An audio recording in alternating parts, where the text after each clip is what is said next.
കരുനാഗപ്പള്ളിയിലെ സാമൂഹിക സാംസ്കാരിക സംഘടനകളുടെ നേതൃത്വത്തിൽ കരുനാഗപ്പള്ളി താലൂക്ക് ആശുപത്രിയുടെ സമഗ്ര വികസനത്തിന് മുഖ്യമന്ത്രിക്ക് ഭീമഹർജി നൽകും.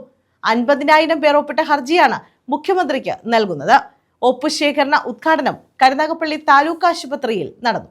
കരുനാഗപ്പള്ളിയിലെ സാമൂഹ്യ സാംസ്കാരിക സംഘടനകളുടെ നേതൃത്വത്തിൽ കരുനാഗപ്പള്ളി താലൂക്ക് ആശുപത്രിയുടെ സമഗ്ര വികസനത്തിനായി 50,000 പേർ ഒപ്പിട്ട ഭീമഹർജി സംസ്ഥാന മുഖ്യമന്ത്രിക്ക് നൽകും. ഒപ്പുശേഖരണത്തിന്റെ ഉദ്ഘാടനം താലൂക്ക് ആശുപത്രിയിൽ നടന്നു. ആശുപത്രിയിലും പരിസര പ്രദേശങ്ങളിലും നിന്നായി 1000-ഓളം പേരാണ് ഹർജിയിൽ ഒപ്പിട്ടത്. കരുനാഗപ്പള്ളി താലൂക്ക് ആശുപത്രിയെ ജില്ലാ ആശുപത്രിയായി ഉയർത്തുക, ബ്ലഡ് ബാങ്ക് ആരംഭിക്കുക, കാർഡിയോളജി, ന്യൂറോളജി വിഭാഗങ്ങൾ ആരംഭിക്കുക, അത്യാഹിത വിഭാഗത്തിൽ 24 മണിക്കൂറും ഫിസിഷ്യൻ, സർജൻ, ഓർത്തോ, സ്പെഷ്യലിസ്റ്റ് ഡോക്ടർമാർ എന്നിവരെ നിയമിക്കുക.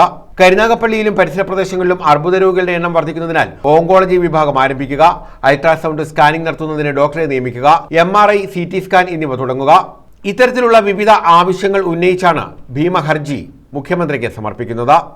ഒപ്പുശേഖരണവുമായി ബന്ധപ്പെട്ട് നടത്തിയ സമ്മേളനത്തിൽ doctor BR Ambedkar study centre and charitable trust president Boban G Nath അധ്യക്ഷത വഹിച്ചു. കരുനാഗപ്പള്ളി താലൂക്കിന്റെ വിവിധ പ്രദേശങ്ങളിൽ ക്യാൻസർ രോഗികളുടെ എണ്ണം വർദ്ധിക്കുന്നത് കൊണ്ട് അതിനുവേണ്ട ട്രീറ്റ്മെന്റും ഇവിടെ തന്നെ ആരംഭിക്കേണ്ടതായിട്ടുണ്ട്. ആശുപത്രി പുതിയതായിട്ട് രോഗികൾക്ക് വേണ്ട എല്ലാ സൗകര്യങ്ങളും ഇവിടെ ഇപ്പോൾ അൾട്രാസൗണ്ട് സ്കാനിംഗ് മിഷൻ പ്രവർത്തിക്കുന്നുണ്ട്.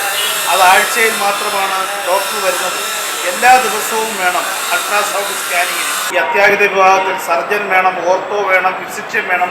അത് 24 മണിക്കൂറും വേണം. Choolur Shani, Mubash Thodiyoor, Anwar fruits, Anila Boban, Shaji Ithikkal, Prem Fasin, Dolly S, Vinay Fasin, Anuroop SN എന്നിവർ പങ്കെടുത്തു. Doctor BR Ambedkar study centre and charitable trust, voice of Edakulangara, Karunagappally പൗരസമിതി, നെഹ്റു സാംസ്കാരിക വേദി, Oommen Chandy foundation and palliative care, people's blood donation army, national palliative care എന്നീ സംഘടനകളുടെ നേതൃത്വത്തിലാണ് ഹർജി നൽകുന്നത്. News bureau, Karunagappally.